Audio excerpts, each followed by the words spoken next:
ఎన్టీఆర్ జిల్లా తిరువురు పట్టణంలో రాష్ట్ర ప్రభుత్వం పేదల ఆకలి తీర్చడానికి రాష్ట్ర వ్యాప్తంగా ఏర్పాటు చేసిన అన్నా క్యాంటీన్లను ఎమ్మెల్యే కొలికపూడి శ్రీనివాసరావు ప్రారంభించారు.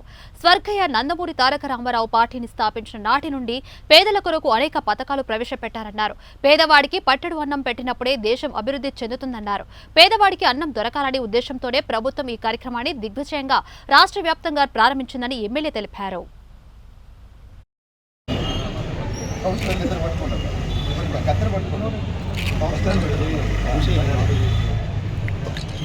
మీరు మిమ్మల్ని జనం ఎదుర్కొన్నారు.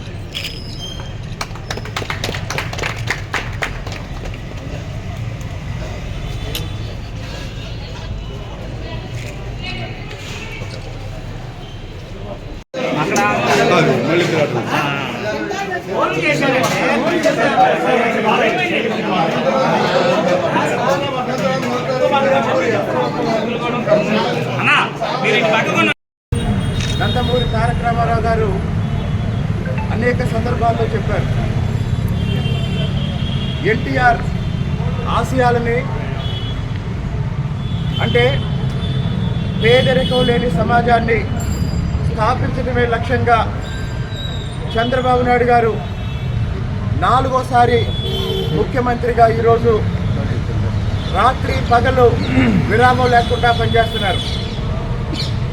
మరి ప్రభుత్వం ఏర్పడిన వెంటనే మొదటి 5 సంతకాల్లో పేద ప్రజల ఆకలి తీర్చే అన్న క్యాంటీన్ను కూడా పెట్టి పేద ప్రజల కోసం తెలుగుదేశం పార్టీ పనిచేస్తుంది అన్న విషయాన్ని